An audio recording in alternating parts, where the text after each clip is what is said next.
Hello बच्चों, कैसे हो आप सब। उम्मीद करते हैं आप लोग बहुत अच्छे और आपकी तैयारी भी बहुत मस्त होगी।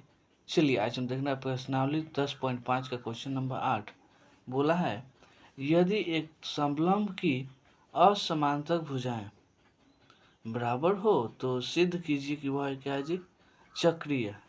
चलिए इसे कॉपी पे हल करते हैं। चलिए तो यहाँ पे देखिएगा तो यही क्या है जी, समलंब समांतर चतुर्भुज है। ठीक है, ए बी सी डी क्या है जी, समलंब समांतर चतुर्भुज है जिसके आमने सामने वाला भुजा ये और ये ए बी समांतर है डी सी के। ठीक है, और ये भुजा आपस में क्या है जी, बराबर है। ठीक है, कोई दिक्कत नहीं है। अब देखिए यहाँ पे हम हल में जो दिया है वो लिख लेते हैं कि जो ए बी है वो डी सी के समांतर है और ए डी बराबर है बी सी के। ए डी बराबर है बी सी के। हमको सिद्ध क्या करना है जी, सिद्ध करना है कि ए बी सी डी क्या है जी, चक्रीय है। ठीक है, बहुत आसान है। चलिए इसे कैसे करेंगे देखते हैं। चलिए ये करने के लिए सबसे पहले हमको एक रचना करना पड़ेगा। क्या जी, रचना में देखिए करेंगे क्या, ए एम समलंब डालेंगे किस पे जी, डी सी पर, और बी एन समलंब डालेंगे डी सी पर। ठीक है, ए एम तो यहाँ से लेके ऐसे यहाँ पे हो गया एम, तो ए एम समलंब किस पर है जी, डी सी पर है। और यहाँ से एक बी एम ऐसे बी एन इसको कर देंगे,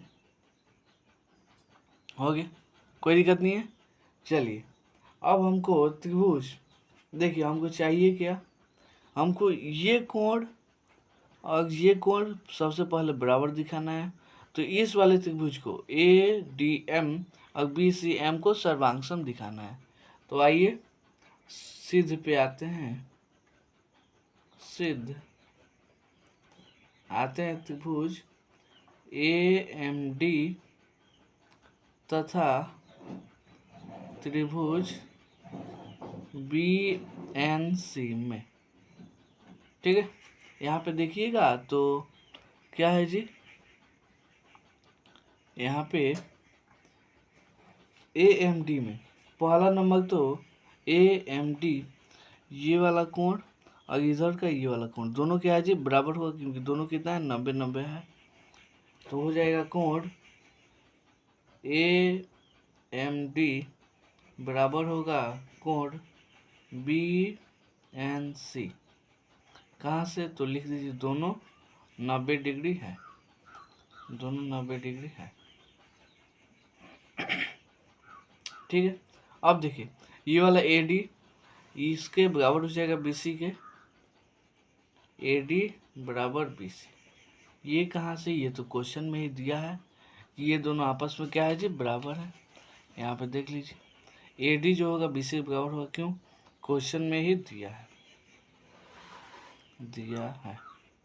ठीक है, अब देखिएगा तो ए एम बराबर होगा किसके जी, बी एन के, क्योंकि ये वाला क्या है जी, समांतर चतुर्भुज है। समांतर चतुर्भुज के बीच की दूरी क्या होती है जी, सेम होती है। तो लिख देंगे समांतर चतुर्भुज के बीच की दूरी, समांतर चतुर्भुज के बीच की दूरी क्या होगी जी, समान होगी। इसलिए त्रिभुज ए एम डी सर्वांगसम हो जाएगा त्रिभुज बी एन सी। कहाँ से, ये वाला देखिए तो राइट एंगल है, ये वाला हाइपोटेनस है, ये वाला साइड है। तो हो जाएगा आर एच एस सर्वांग समता नियम से, सर्वांग समता नियम से। ठीक, तो यहाँ पे देख लीजिए कोण ये वाला इसके बराबर हो जाएगा, कोण डी बराबर हो जाएगा कोण सी के, ये आ गया सी पी सी टी से। ठीक है, इसी का हमको काम था।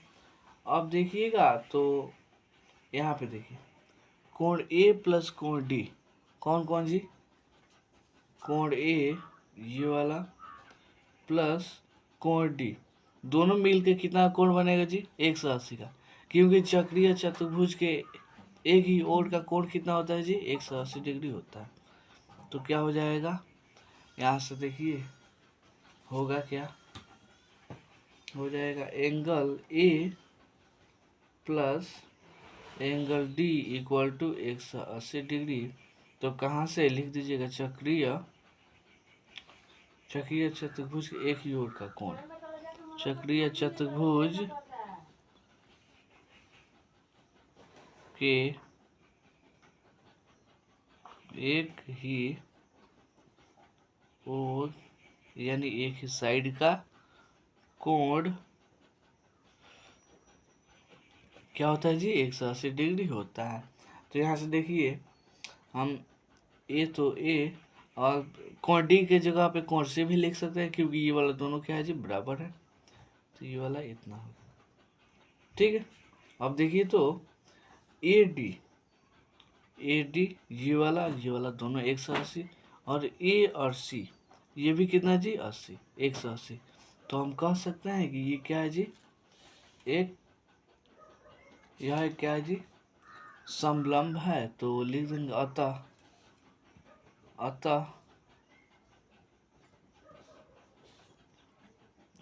ए बी सी डी एक समलंब है,